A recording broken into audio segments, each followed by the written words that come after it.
से बहती है गंगाधारा, शंकर तेरी जटा से बहती है गंगाधारा।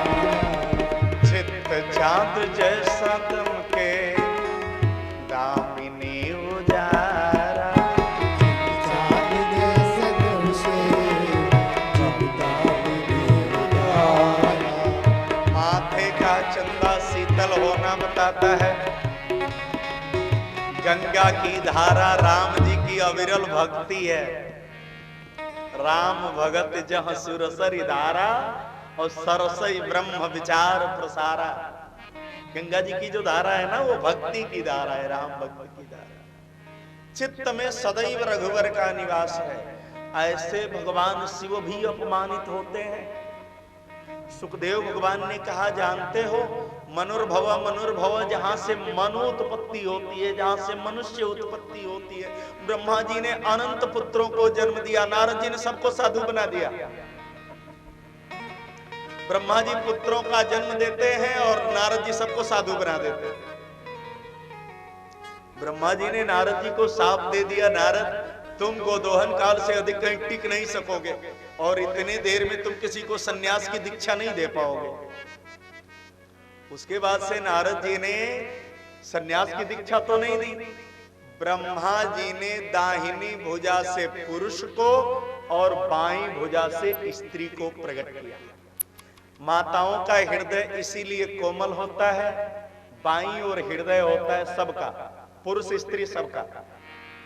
और ब्रह्मा जी ने बाईं ओर से माताओं को प्रकट किया और दाहिने हिस्से से पुरुषों को। आदि मनुष्य सबसे पहले मनु जी और मानवी के रूप में सतरूपा मैया। मनु जी की 3 पुत्रियां हुई, आकुति, प्रसूति और देवहूति। आकुति मैया का विवाह दक्ष प्रजेश के साथ, प्रसूति का मरीचि नामक कश्यप के साथ और देवहूति मैया का विवाह तेहि पुनि करदम के प्रिय नारी। करदम जी महाराज की पत्नी बनी देवहूति मैया। बहुत दिन बाद मनु जी पुत्री के यहां गए, अपना आसन बिछा करके बैठे। बेटी के यहाँ का अन्न जल भी ग्रहण नहीं करना चाहिए, इसलिए पिताजी लोग बहुत कम समय रुकते थे पुत्रियों के यहाँ। देवहूति मैया को देख करके मनु जी को चिंता हुई। मनु जी ने कहा, बेटा आपके पति आपसे बात करते हैं कि नहीं, आपका सम्मान करते हैं कि नहीं? पिताजी आप क्या कह रहे हैं, मेरे पति मुझे बहुत मानते हैं। नहीं बेटा, इतना दिन हो गया और अभी तक तुम्हारा स्त्रीत्व धर्म अधूरा है। तुम्हारा स्त्रीत्व तो तब पूर्ण होगा ना जब तुझे कोई मां कहने वाला आ जाए। मां कहने वाला।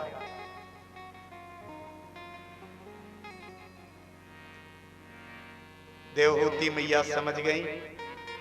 मनु जी ने कहा, तेरा पति बहुत सामर्थ्यवान है, जो चाहोगी मिलेगा।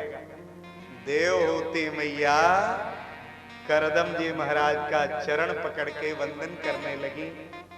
आज अचानक सेवा बढ़ गई तो यहाँ करदम जी एक सूत्र बताते हैं कि यदि पत्नी अचानक सेवा बढ़ा दे या रोज से अधिक आदर करने लगे तो पति को सावधान हो जाना चाहिए। अच्छा, सावधान क्यों होना चाहिए? बोले सावधान इसलिए हो जाना चाहिए कि कहीं पत्नी ये ना कह दे कि पड़ोसन का जो डायमंड नेकलेस आया है ना 3.25 लाख का है, बड़ा सुंदर लग रहा है, मैं दुकान में देख के आई हूं, इस समय 12% छूट मिल रहा है। सावधान। करदम जी ने कहा, आज कुछ विशेष सेवा हो रही है, कोई बात है क्या? देवहूति मैया ने कहा, सरकार मेरे पिताजी कह रहे थे जब तक कोई मां कहने वाला ना आए, स्त्री का स्त्रीत्व पूर्ण नहीं होता है। आपका इस बारे में क्या विचार? करदम जी प्रसन्न हुए और लगातार वर्ष भर यज्ञ किए। वर्ष पूर्ण होने पर परमात्मा स्वयं करदम जी के पुत्र बन के पधारे। प्रेम से बोलिए कपिल देव भगवान की जय। कपिल भगवान जब 3 वर्ष के हुए, देवहूति मैया को बिठा के कथा सुना रहे हैं। जानते हैं, मां से पूछ रहे, मैया जानती हो, तुमको पता है दुनिया में सबसे बड़ा दुख क्या है? बेटा दुख तो मैं जानती हूं, लेकिन सबसे बड़ा दुख क्या है? कपिल भगवान समझा रहे हैं, मां सबसे बड़ा दुख है जन्म लेना, और उससे बड़ा दुख है मरना। जन्मत मरत दुसह दुख होई, जन्मत मरत दुसह दुख होई, जन्मत मरत दुसह दुख होई। मां जानती हो, जब पिता के वीर्य मां के रज के साथ संक्रमित होता है और पहले दिन 83 करोड़ जीव मर जाते हैं, एक जो बचता है ना, वो त्रयः रात्रेण कललः स्यात्, 3 रात तक कलल के आकार का होता है। पंचरात्रेण बुदबुदम, 5वीं रात तक बुदबुदे के आकार का होता है।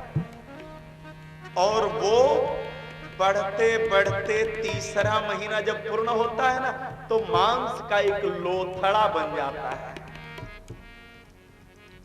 अब परमात्मा शुरू करते हैं संरचना। इतनी सुंदर सुंदर आपकी जो अंगुलियां है ना, इतनी सुंदर सुंदर जो दंत पंक्तियों का आधार है, जो जिह्वा है, जो हृदय है कोमल सा, जो आलिंद है, जो नीलय है, जो 27.5 हाथ की आंत है।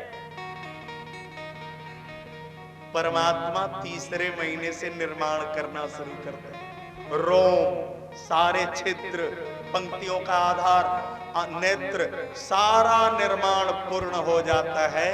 और 5वां महीना आते आते प्राण प्रतिष्ठा हो जाती है। अब यहीं से नरक शुरू होता है। प्राण प्रतिष्ठा हो गई, 5वां महीना से एक दिन जब आगे बढ़ता है तो जीव रोना शुरू करता है। पीड़ा से व्याकुल रहता है जीव, बेचैन रहता है। क्यों? वो अपने मन से अपना सिर भी नहीं हिला पाता है। उसका सिर दोनों पांव के बीच में होता है और ऊपर से वह 83 करोड़ परतें लगी होती है जिसमें यह जीव लिपटा होता है। और उस समय इस जीव को, जहां ये जीव है, वहां कहीं मल का दुर्गंध आता है, कहीं मूत्र का दुर्गंध आता है, कहीं पीव का दुर्गंध आता है, कहीं मज्जा का दुर्गंध आता है, कहीं अस्थियों की सिराएं दुर्गंध का प्रवाह करती हैं, कहीं कीड़े आकर के जीव को काटते हैं। और तब जीव बिलबिलाता है, चिल्लाता है, करुण क्रंदन करता है और केवल रोता है। 5वें महीने से लेकर के 9वां महीने के पूर्णता तक जीव केवल रोता है और परमात्मा से आराधना करता है, हे नाथ मुझे इस नरक से उबार, हे परमात्मा मुझे इसमें नहीं रहना। और आपको वचन देता हूं, मैं बाहर आऊंगा ना, केवल और केवल आपका भजन करेगा। आपके भजन के सिवा मैं कुछ नहीं करेगा। और जानती हो मां, जन्म लेने के बाद वह जीव, वह भ्रूण, वह बालक, वह बालिका सब कुछ करते हैं, लेकिन वो नहीं करते हैं जिसका संकल्प करके आए। बोले क्यों नहीं करते हैं? भजन क्यों नहीं करते? इसमें दोष किसका है? बोले दोष उसके कर्मों का है, उसका अपना दोष है। ईश्वर तो उसे वर दे करके भेजता है, राजा बना के भेजता है। दरिद्रता उसका अपना स्वभाव है।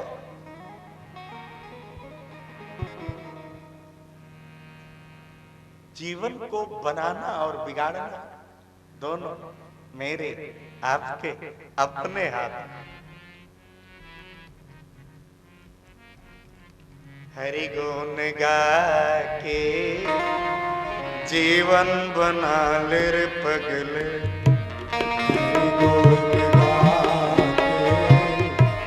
जीवन बना ले पगले, हरि गुण गा के जीवन बना ले पगले। हरि के भजन ना कैला, हरि के भजन ना कैला, हरि के भजन ना कैला।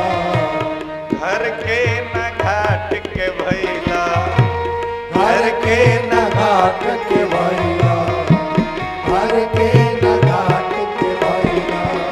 ये दुनिया में आके जीवन बना ले रे पगले।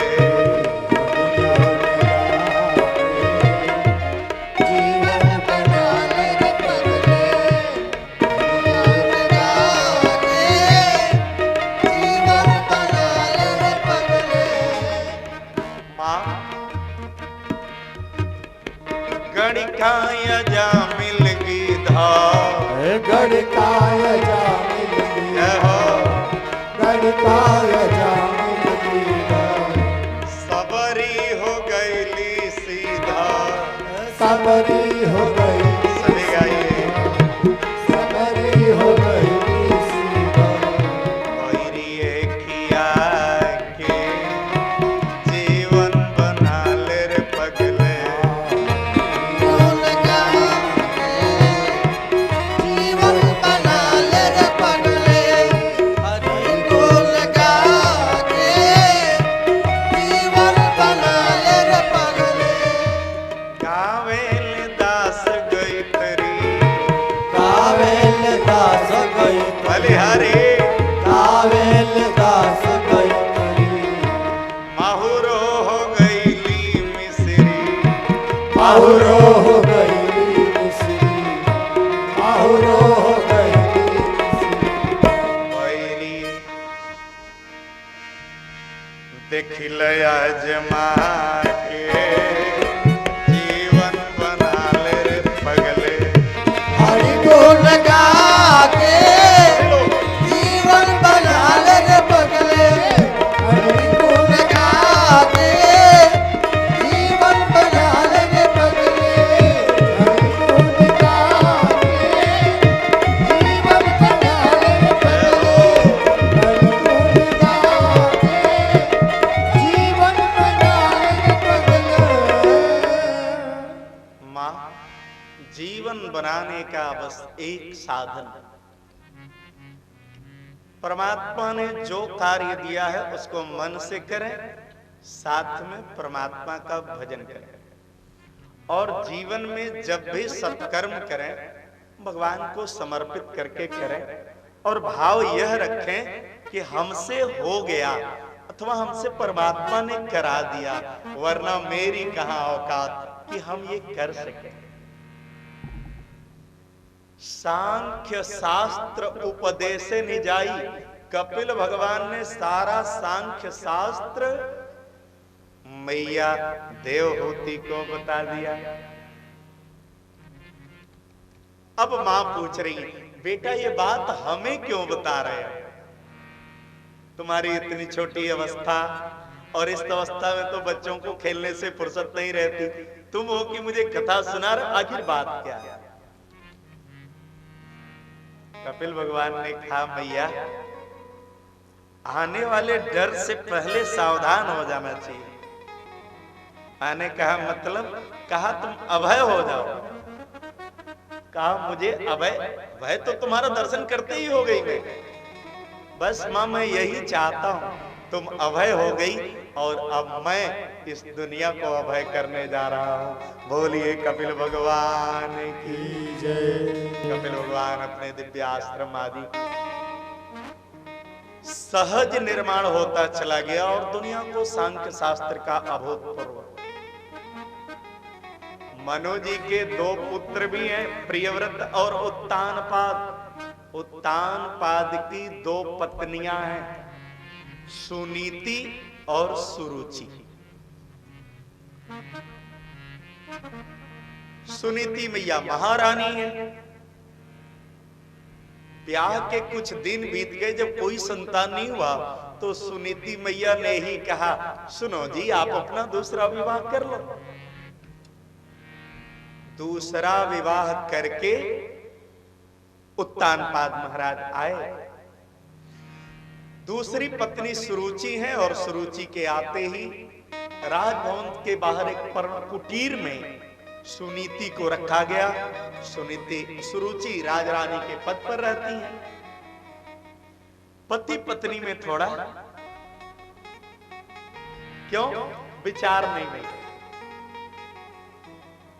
तो जीव का एक स्वभाव होता है, हम हमेशा दूसरे को ठीक करने में लगे रहते हैं। एक दिन सुरुचि ने कहा आज राजा को ठीक करके मानो। दरवाजा बंद किया, दासियों को मना कर दिया बस मत खोलना।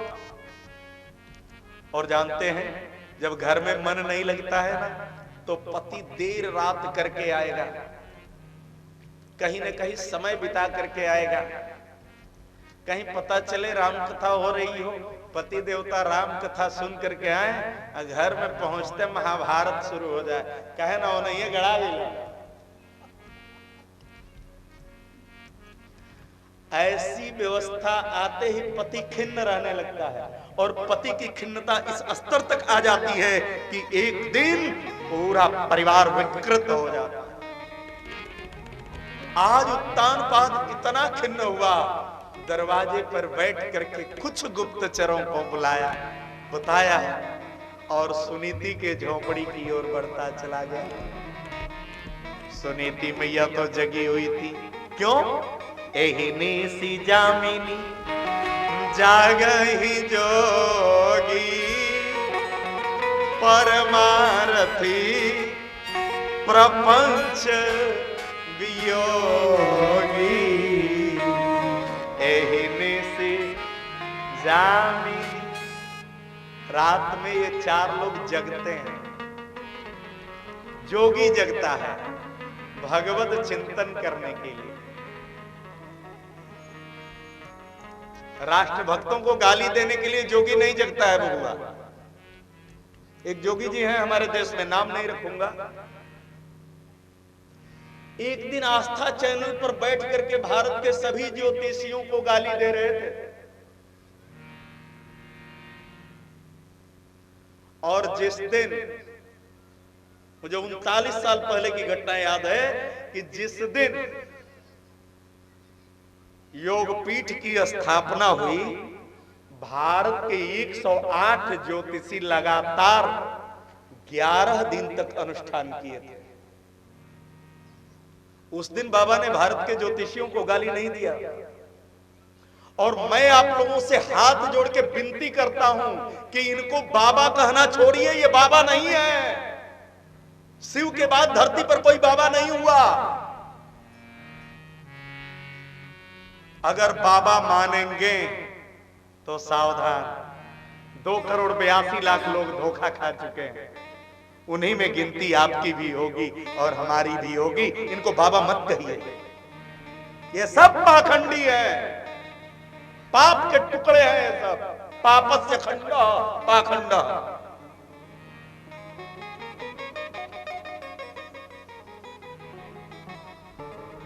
सब पाखंडी।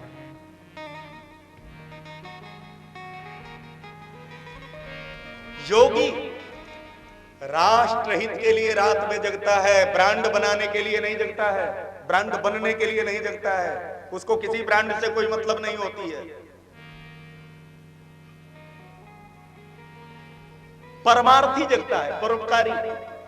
आप लोगों ने देखा होगा बड़े बड़े गाड़ियों में कंबल भर करके घोर कोहरे में कुहासे में लोग घूमते हैं। जो ठिठुर रहा है, जो सड़क के किनारे पड़ा है, लगता है अब मर जाएगा ठंड के मारे, उसके ऊपर 2 कंबल डालते हैं, भूख से मरते हुए को भोजन कराते हैं। ये परमार्थी है।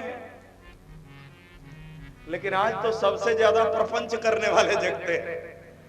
नींद नहीं आती है ना, प्रपंच करने वाला वियोगी, परमार्थी, प्रपंच, वियोगी। सुनीति मैया जगी हुई थी, टाट हटाया, घास का एक आसन डाला, चरण वंदन किया, तुलसी दल दिया, भगवान का चरणामृत पिलाया। कहा सरकार इस समय तो यही सेवा हो सकती। भगवान की कृपा हुई, 2 दिन के अंतराल में सुनीति और सुरुचि दोनों को गर्भ स्थापन हुआ। दोनों को एक ही समय में, एक ही रेखांश अक्षांश देशांतर पर एक एक पुत्रों का जन्म हुआ। सुनीति ने अपने पुत्र का नाम ध्रुव कुमार रखा और सुरुचि ने अपने पुत्र का नाम उत्तम कुमार रखा। माई बाप दोनों एक ही पिता के पुत्र हैं। दोनों के पिता महाराज उत्तानपाद सम्राट है। और एक ने जब से जन्म लिया, बस घास ही फूस बिछौना है। और एक ने जब से जन्म लिया, पलंग पीठ हिंडोला है। या तो पलंग पर होता है, नहीं तो गोद में होता है, नहीं तो हिंडोले में होता है, पालने में होता है। यही पूर्व जन्म की कमाई है, ये भाग्य है। लेकिन जो जितना दुर्दिन में पलता है, उसका पुरुषार्थ उतना ही निखर करके निकलता है। दुर्दिन में पलना मैं दुर्भाग्य नहीं मानता हूं, मैं तो उसे सामर्थ्य का द्योतक मानता हूं।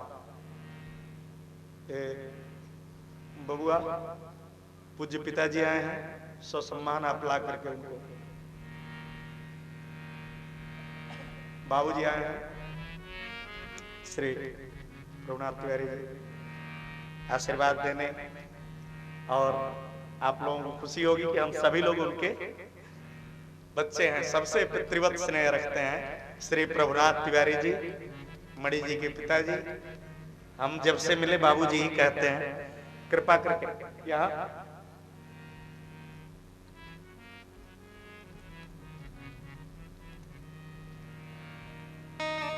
भगवान करुणा वरुणालय की कृपा अगर जन्म से दुर्दिन दिखाए तो सोना जितना तपता है उतना ही खरा होकर के निकलता है।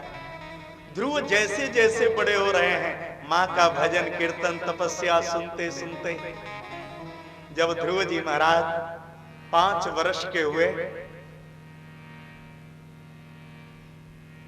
एक दिन बच्चों के साथ खेलते खेलते, आसन को ये आसन यहां है पर, हाँ,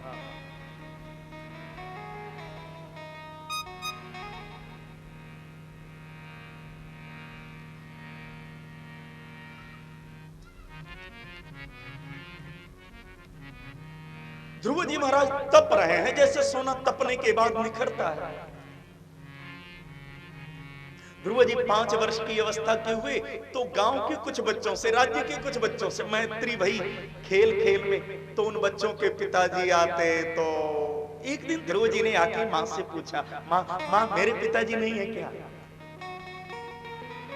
जानते हैं वाणी में तो बड़ा घाव होता है, लेकिन पिता जीवन का सबसे बड़ा छांव होता है। पिता जीवन का सबसे बड़ा छांव होता है।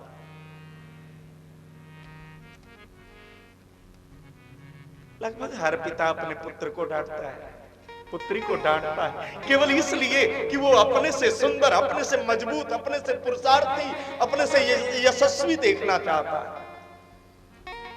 माई बाप, ध्रुव जी ने जब पूछा, माँ मेरे पिताजी नहीं है क्या? सुनीति मैया एक बार तो कांप गई, लेकिन मुंह से निकला, बेटा तुम्हारे पिताजी हैं भी और नहीं भी। मां दोनों बात नहीं हो सकती, या तो हमारे पिताजी होंगे नहीं तो नहीं होंगे। नहीं बेटा, तुम्हारे पिताजी हैं इसलिए कि वे जीवित हैं, और तुम्हारे पिताजी नहीं हैं इसलिए कि तुम उनसे नहीं मिल सकते। ध्रुव ने कहा मां मैं इतना बुरा नहीं हो सकता। मां ऐसा मैंने कौन सा पाप कर दिया कि पिता से नहीं मिल सकता?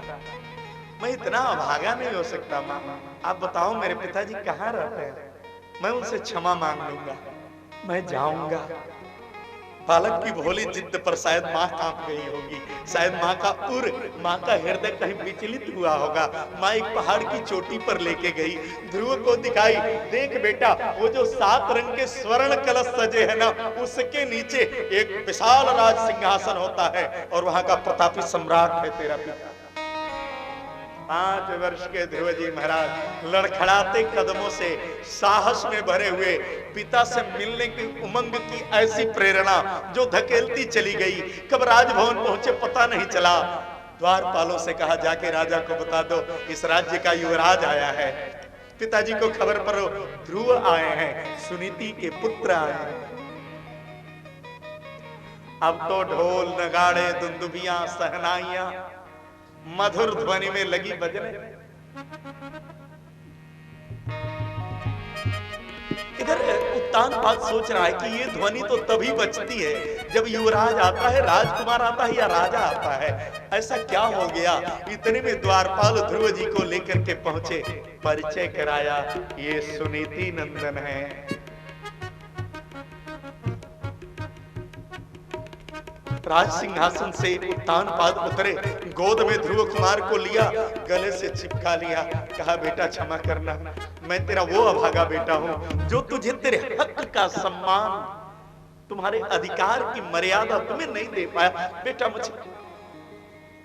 ध्रुव कुमार के आंखों से आंसू आने लगे। 5 साल का हो गया ना, पहली बार पिता के गोद में पड़ा। कहीं दूर कोने से सूरज था, जय जय